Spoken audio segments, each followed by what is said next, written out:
What's up, Kentucky? What's up, Cynthiana? I want to say congratulations to Cameron Whitaker. She's been hired as an assistant coach for the University of Kentucky women's basketball team. Head coach Matthew Mitchell announced Tuesday. Cameron Whitaker, she was a player, made a bunch of points, blonde, blue eyes. What's not to love about her? She's a local. She's from Cynthiana, so congratulations to Cameron Whitaker. But I want to just say one thing. Matthew Mitchell, he makes $575,000. $575,000. That's an average Owsley County makes about $10,000 per capita. So 575. That's 57. 57 Owsley County incomes can go into Matthew Mitchell. And I know we love, UK and we love basketball, but $575,000 so a man can be over women. Women can't run themselves. I think we should just bump Cameron Whitaker on up to head coach and kick Matthew Mitchell out. I don't know how long he's been there and how his winning record is, but if he hasn't won the championship, which I haven't heard about in the last 2 years, I would seriously look at that contract. $575,000 is just way too much. $250,000 is considered wealthy. That's what I would consider wealthy. 250. It's not the 1%, but my God, 250,000. What does he need $575,000 for? Just to yell at other people to run around the court. He's not even doing the work himself. He's making, the women basically are free labor. Just, I guess, education slaves, wage slaves. Regardless, women can control themselves, and Cameron Whitaker should be in charge of the UK women's basketball, in charge of the Wildcats. So congratulations, Cynthiana. Cynthiana, this is just a shout out to you guys. I just want to say, hey, what's up? I'm Jonathan Masters, candidate for lieutenant governor. And so, yeah, what's up, Cynthiana? I heard you all had some rain. It was all over y'all's ball fields, and that was like front page headlines. There's a lot of rain actually over here too. I was out in the rain digging a ditch because it doesn't matter. But we had rain here too, so I could understand you all having a bunch of rain. A lot of actually baseball fields around here got flooded, so I could understand. Baseball's kind of a dying industry. Basketball, football, that's a little bit cooler, right? I don't know where I'm going with this. It doesn't matter where I'm going with this. Oh, yeah. So this is just a shout out to Cynthiana. So Cynthiana, the name of Cynthiana actually came from Cynthia and Anna Harrison, daughters of Robert Harrison, who had donated land for its establishment. So that actually makes me think. They said that Harrison County was named after Colonel Benjamin Harrison, who was an early settler. So that doesn't make any sense. Robert Harrison donated the land, and then they named it after another guy. I'm suspect about that. I think Benjamin Harris is somebody of, Kentucky past. But if Robert Harrison donated the land, he probably named it after himself because his last name is Harrison. It's his land. Why would anybody, if I was to donate some land and call this the town of Masters, right? This is Mastertown. And, but I found out, let's name it after an earlier Masters. There was a Masters in history 100 years ago. Let's name it after him. That's not after me. I'm not naming it after myself. I'm naming it after him, 100 years ago. So that's, two Civil War battles were fought in Cynthiana. It was pretty interesting with the Cynthia and Anna being put together. Cynthiana, it's one word, but it's actually named after two daughters. So everybody in Cynthiana, I'm sure, knows that, but not everybody in Kentucky knows that. So in 1877, an L.L. chondrite meteorite fell in Cynthiana, so a bunch of meteor fell. Two Civil War battles. This actually is a really cool battle. I was very excited about reading about this battle. The second battle of Cynthiana. First, you had John Hunt Morgan in 1862 raided into Cynthiana, ravaged it, took whatever he wanted, all the horses, took whatever men wanted to go, whatever rations, stole, food. John Hunt Morgan, the lightning bolt of the Confederacy, the ones, the Confederates were on the fence, but, John Hunt Morgan did his raid in 62 and got everybody all excited. Then he tried to do it again in 1864. But unfortunately, he ran into Stephen Burbridge.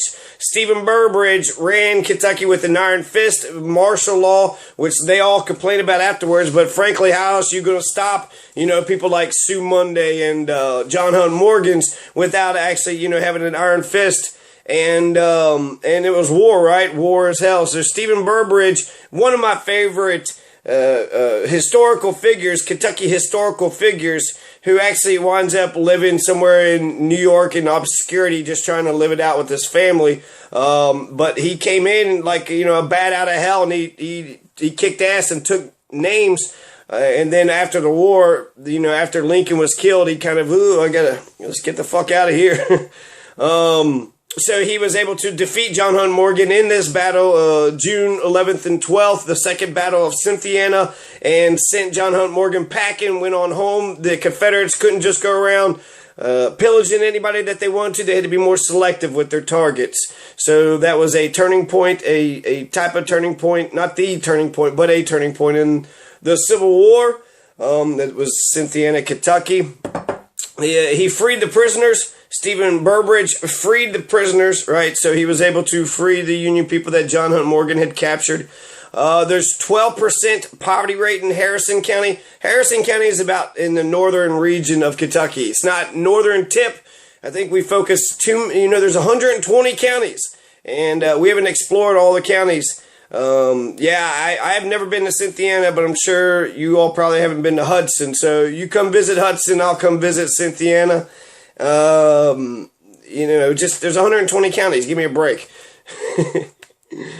So, let's see. Freed the prisoners. There's 12% poverty rate, 16% poor Cynthianians. So there's actually a greater poverty in Cynthiana than there is in the greater Harrison County. Still low, but I think 1% is unacceptable. Some cities that I really liked: Sunrise, Morning Glory. These are cities that's in Harrison County. They're cool named cities. Morning Glory, I think it's actually like a flower. And Sunrise, and wouldn't that be cool to be like, where are you from? I'm from Sunrise. Where are you going? I'm going to the Sunrise, Another fascinating tidbit about Cynthiana: all the Post-it notes in the world come out of Cynthiana. In 1972, Arthur Fry, he had 3M built a Post-it sort of factory there, and they've been they were the ones producing all the Post-its, but now they're just the world's leading Post-it manufacturer. So I guess they got some other factories around there. But that's a monopoly. That's a good industry. So I like industries that start here. I want all the corporate HQs, all the corporate headquarters to be inside Kentucky. Then that means we get all the profits, or somebody, is getting the profits here, not some, HQ in Arkansas, like with Walmart or Kentucky Utilities. You got Pennsylvania Power and Light, which is in Pennsylvania. Pennsylvania owns Kentucky Utilities. So when they're talking about the war on coal, really they're talking about the war against the people to steal the people's coal, and so they can profit off of it. So it has nothing to do with the war on coal. Coal is just a rock. There's nobody, killing rocks around here. Muhammad Ali, he said he killed a rock, hospitalized a brick. He even made medicine sick. So, yeah, that's, let's see, notable natives and residents. Nobody that I've ever come across. The Walking Dead, something about The Walking Dead. So there's a Walking Dead connection. I think that might be it. I was going to check out this Benjamin Harrison thing. He was one of the original founders of Kentucky, I think. It's not the president. We actually have a president, Benjamin Harris. So it's not him. It's a different one. But I don't want to read that much. So it's Harrison County, donated by a Harrison, possibly named after Benjamin Harrison. Regardless, names, even like McGolfin. I mean, there's some like really ridiculously named counties, but actually like 100 years, 200 years removed, it's like it doesn't even matter. It does matter, though. It matters. Louisville is named after a French imperialist. The French people chopped his fucking head off, and yet this city here continues a legacy of French imperialism. And that's, when you walk in Louisville, you're like, God, it's so French. Everything is so Frenchified around. That's not true, but that's it's actually more. It's very Appalachian. I walk into Louisville and I'm like, God, it's so Appalachia.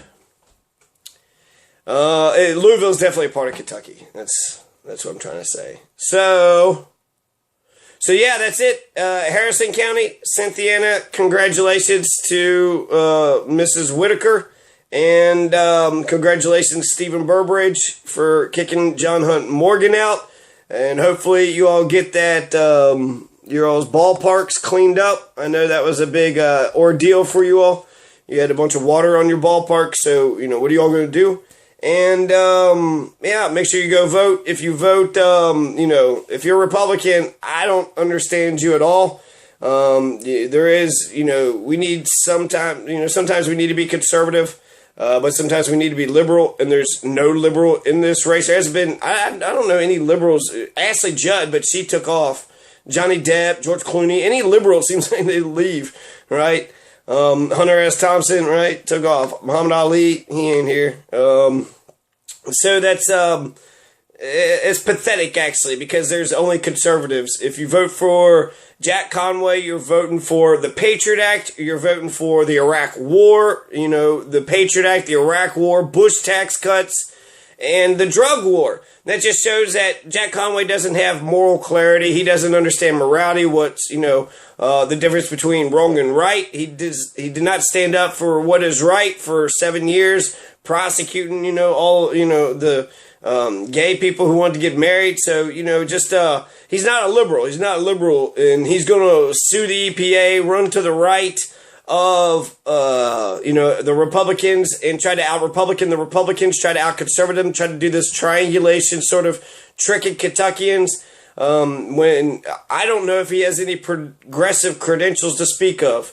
And if one of the Republican candidates actually stood up and said that they were for legalizing cannabis, Jack Conway, you're supposed to support the Democrats, like, after the primary election. I cannot commit to Jack Conway. I can't do that.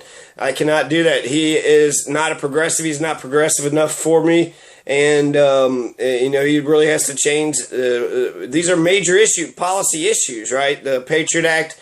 The war, it's a federal thing, but it kind of shows you, he's all gung-ho, believes whatever lies the president tells him, and yet he's going to sue Obama. So he's going to listen to the Republican president, but he's going to, kind of crap all over our president. Well, that you're a Democrat, Jack, right? Aren't you a Democrat? Do you have any Democrat values? Do you even give a shit about the poor people, the 99%? Do you really even care about unions?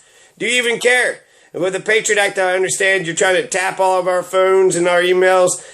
With the Iraq War, just send, all of us young males off to get our head blown off over a goddamn lie, over a lie. And, the Bush tax cuts and the class war, that's, the 1%. You said during a recession, it's a bad idea to raise taxes. Actually, that's the Keynesian. That's Nixon. So you're actually to the right of Nixon. With your drug war, you're to the right of Kim Jong-un. You're a right-wing fascist, and the corruption, shit runs downhill.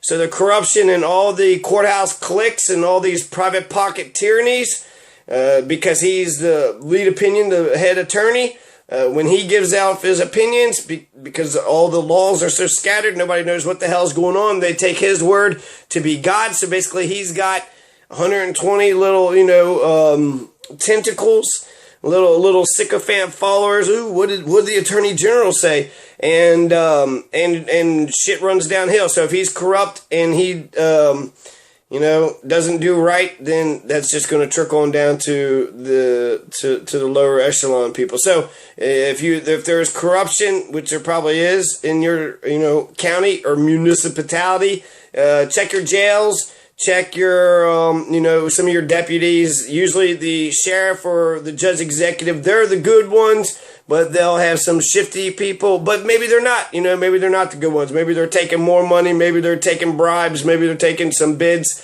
Absolute power corrupts absolutely. If you're not checking it and you're not at the table, you know, you're probably on the menu. And if you're not checking it, they're getting away with, you know, whatever the fuck they want to get away with. So yeah, Cynthiana, Harrison County, occupy. I don't know if anybody will see this or not, but if you do, I was talking to you specifically. You were the person I'm talking to. Okay.